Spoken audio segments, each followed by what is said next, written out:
Hey everyone, Jeff-McErlain here, and today I want to talk about my 1964 Stratocaster.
Why did I want a vintage guitar? Well, because I did. Because they can sound really great. Interestingly, when a lot of the old recordings that we listened to, they were made with a guitar that was new at the time, right? So when Hendrix was recording his records, those vintage guitars were not vintage at the time. So there's interesting things like that, and all sorts of arguments as are vintage guitars better than modern guitars? The answer I would say to that right off the bat is not necessarily, and for the vast majority of the time, no. A vintage guitar is not necessarily better than a new guitar, unless you find a great one, and then something magic happens.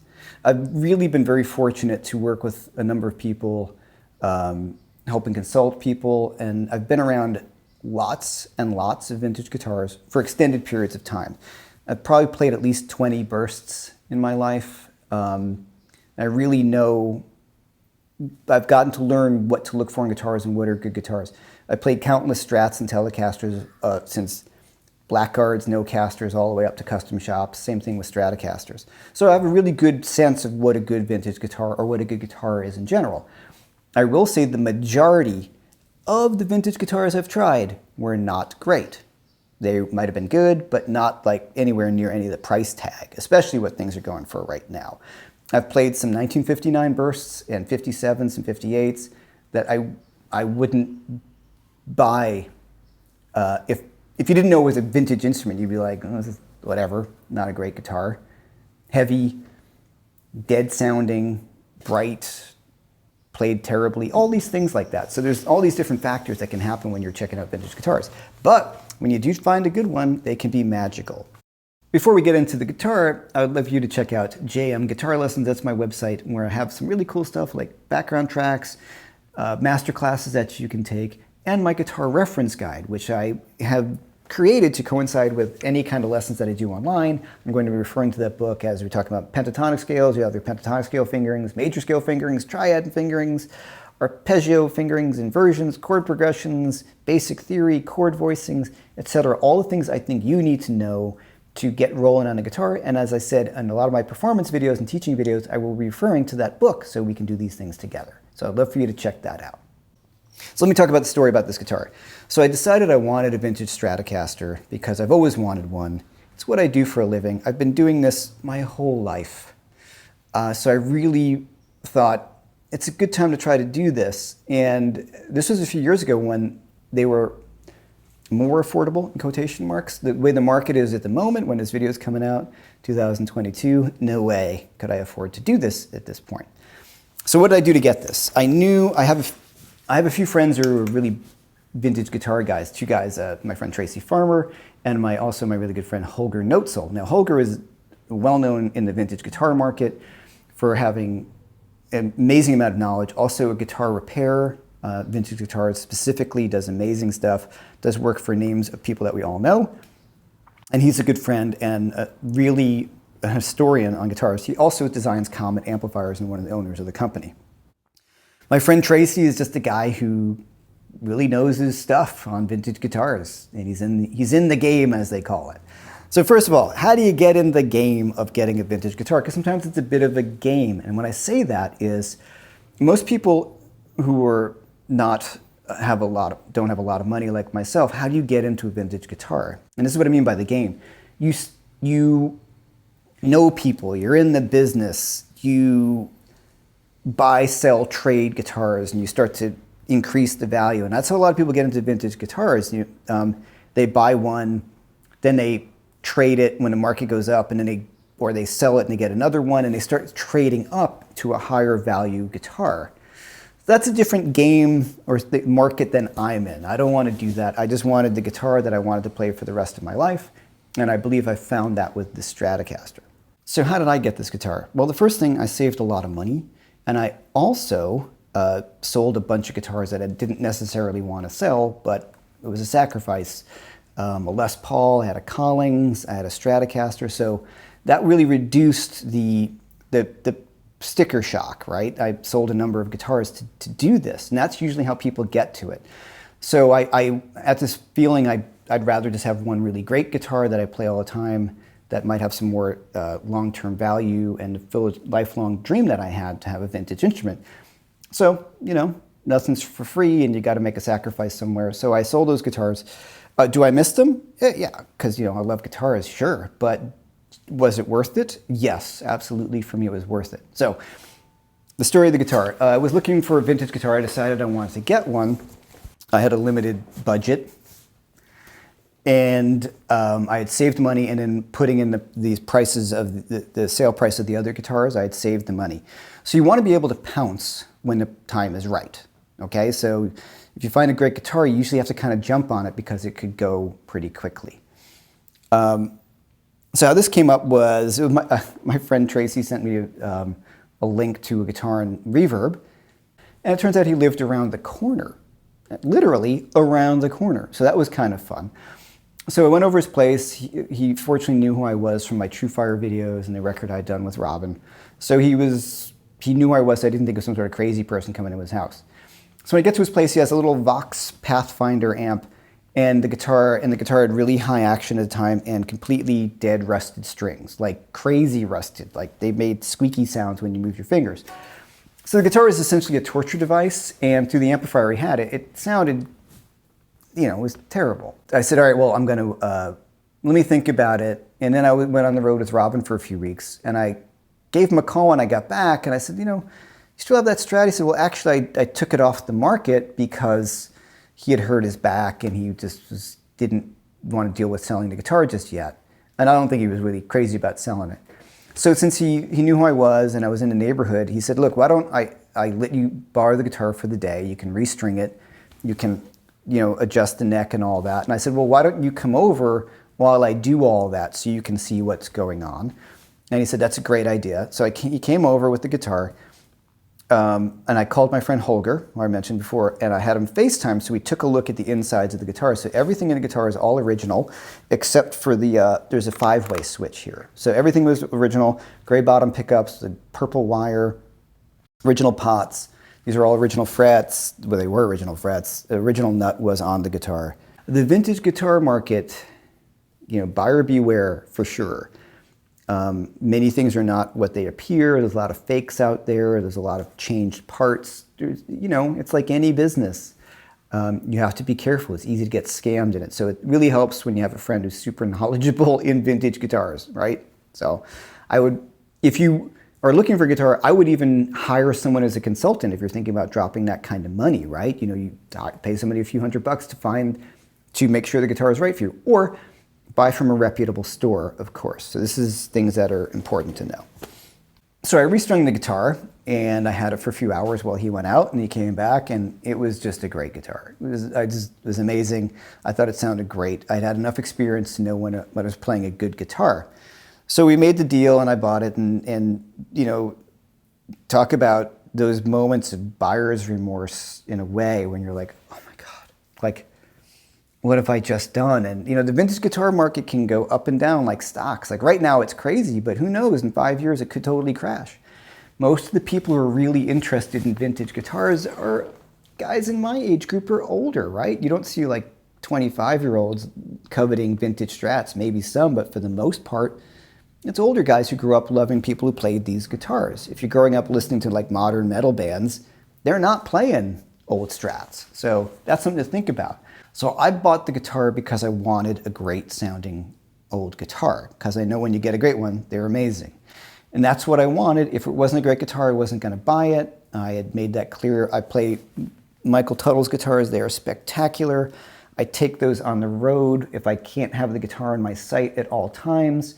There's issues with old guitars that new guitars don't have, and I'll talk about it in a second. So I like having both. But in terms of having a vintage Strat, it's great. I've always wanted one. Okay, so let's talk about that. What did I have to do when I got the vintage guitar? Well, first thing, they're usually, unless it's set up by a really good store, usually a bit of a mess, and this thing was a mess. So let me talk about it. It needed a new nut because it was a nut made in 1964, and it wears down. So the action was super low down here, and it was fret buzzing all over the place because the nut needed replacement. It needed new frets, and the frets were like painted on, they were so low. And certainly, on this one, there's divots down here where people's fingernails dug in because I guess the frets were so low or they had fingernails. And that's a weird thing I've seen on many of the vintage guitars that I've seen. You'll see huge divots across the fingerboard and you're like, what's going on? So people had these really, must not cut their nails and digging into the wood, crazy stuff. All right, so the original frets were really low. And so I had to replace the frets. One of the other main reasons I chose this guitar is each of the pickups sound really good. Sometimes you'll come across a vintage guitar where the neck pickup sounds a lot better than the bridge or the middle. They'll excel at one or the other. This one, each of the pickup positions sounds really great. So let me just run through them. So I've got my neck, I've got a little bit of overdriving.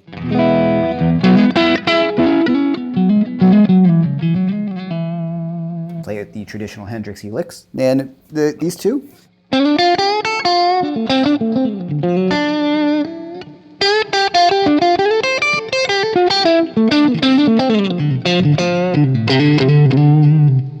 Now it kind of brightened up when I turned the volume up a little bit, which is another thing about a great guitar. Roll back the volume a bit, kind of darkens up here. Now the middle pickup.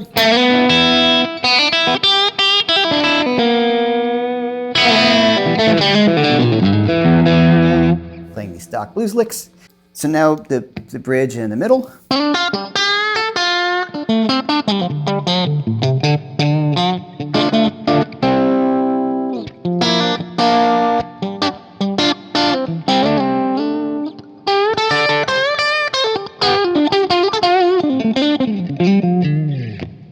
And now the bridge.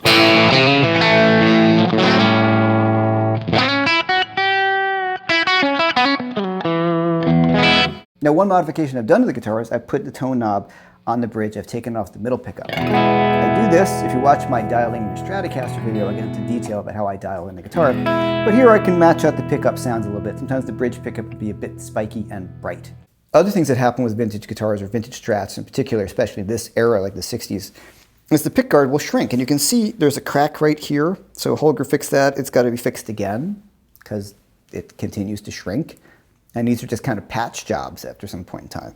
So somebody might say, why didn't you replace the pickguard? Because that's part of the guitar. And if you take this off, it will continue to shrink and you'll never get it back on your guitar. So when people get old ones, they have to put it on a kind of a jig or a piece of wood and then screw it into the piece of wood the same exact size of the guitar. Other things is this has happened again, and something I have to think about. It shrunk, the pickguard shrunk around the pickups a little bit. So raising and lower the pickup is now a little bit difficult. And these are things that Holger and people like this can take care of by just kind of gently sanding around the outside of the pickguard. Totally acceptable stuff on the vintage market because then it makes the guitar playable. Also, the pickup selector was, I had to really push hard to move it because the plastic had shrunk around the sides of the blade on the pickup selector. Things like that. The pots were really dirty, noisy, so you want somebody really, really good to take care of these things, because what Holger did is he took the pickguard off, he fixed this, which needs to be repaired again. Not his fault, just seasons. I live in New York where it gets very hot and dry. And in the winter, when the winter gets very dry with the heat in the house and all that, and then the summer gets super humid, so all these things take an effect on the guitar, even the plastic. He cleaned out all the pots properly, just kind of polished everything up to a certain extent. Original tuners, cleaned the tuners so they move a lot smoother, things like that. Also, when you get work done, you want somebody who's really, really good, someone you can really trust with a great reputation in vintage guitar repair. Please. So for instance, this didn't have any, it had old frets on it. The 64 has a veneer board, so it's a very, very thin piece of rosewood.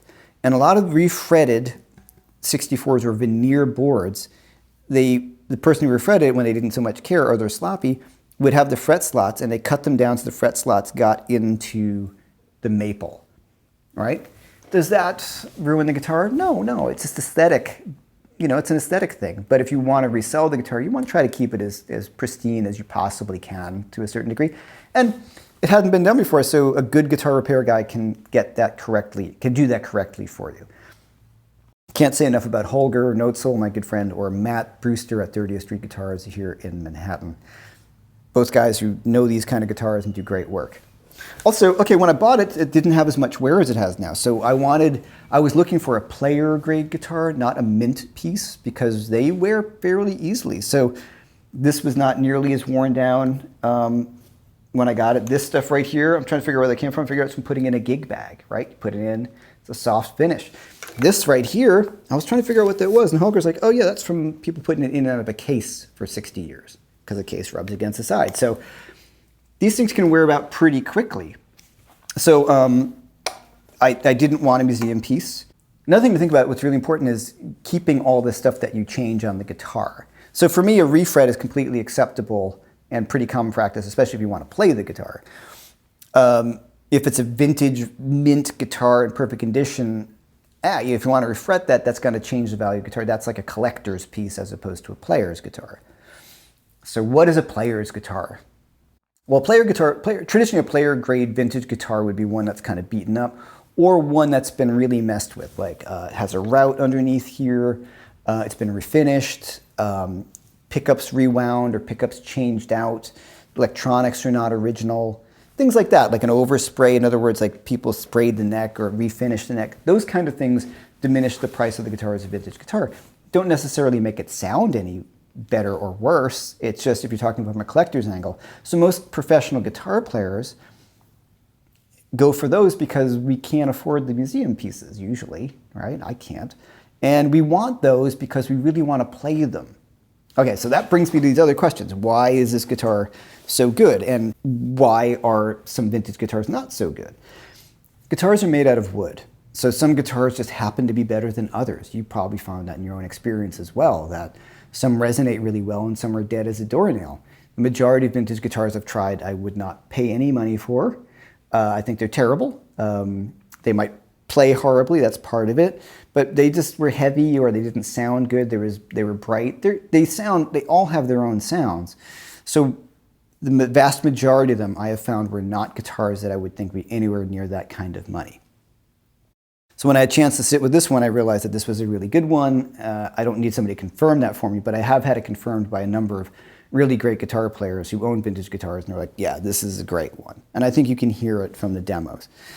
Super warm, woody tone, sounds like a 64 Strat. Apparently John Mayer's favorite year is a 64. A lot of guys love 64s. They have a certain sort of sound to them, as opposed to like a 50 Strat, which is made out of generally ash body with a maple neck. They all sound kind of different. So this sounds to me like a 64. So why did I go for a 1964 Stratocaster? Well, they are the least expensive of the pre-CBS Stratocasters, right? Because they became part of CBS in 1965.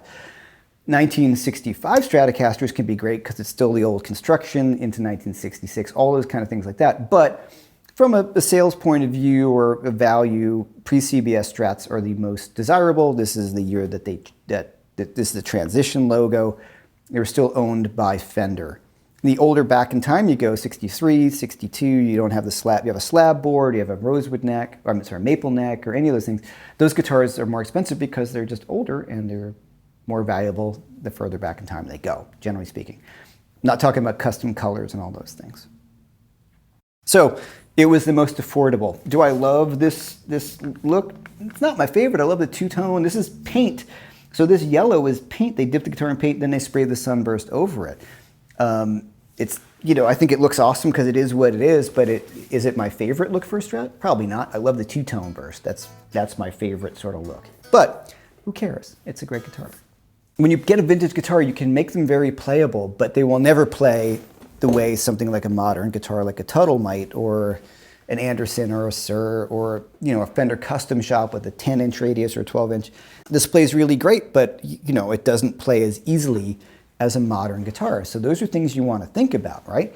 Like, ripping or playing really fast on this is more difficult than it is on a modern guitar, or say a Les Paul with a flatter fingerboard.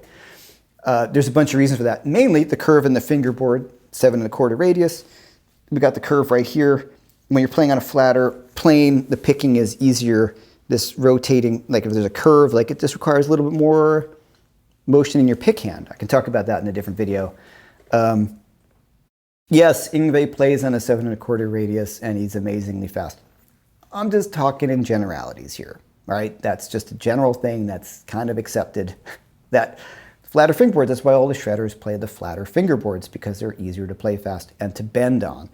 I happen to love this feel of a 7 1/4 radius. I think it feels really comfortable, but you do have to have your action a little higher, because next curve like this, you got your strings on there, you bend a string, you're going to bend into the radius of the fingerboard, so your string height has to be enough that you clear, right? So there's lots of things that people do. They will have, I didn't have this done in this because I don't mind higher action. Some guys will have the frets radius to bits, so they might go down to about a 10 or a 12 up here, so the frets get a little lower as the guitar goes up to make it a little easier to play. There's all sorts of solutions. The last one you ever want to do is plane the fingerboard on an old guitar.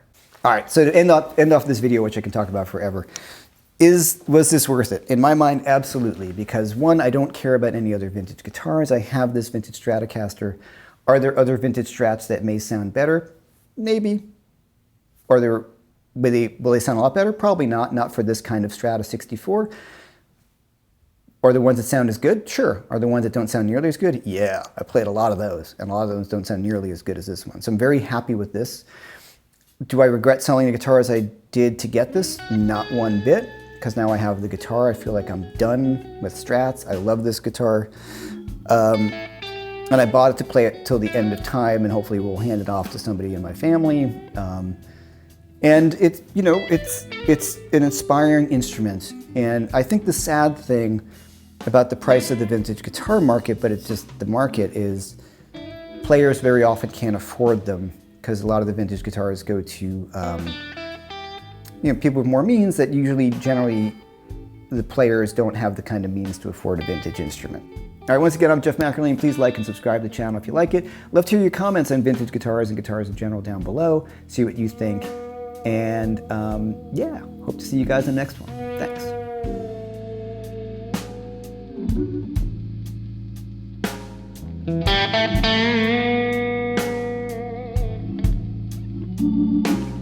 Thank you.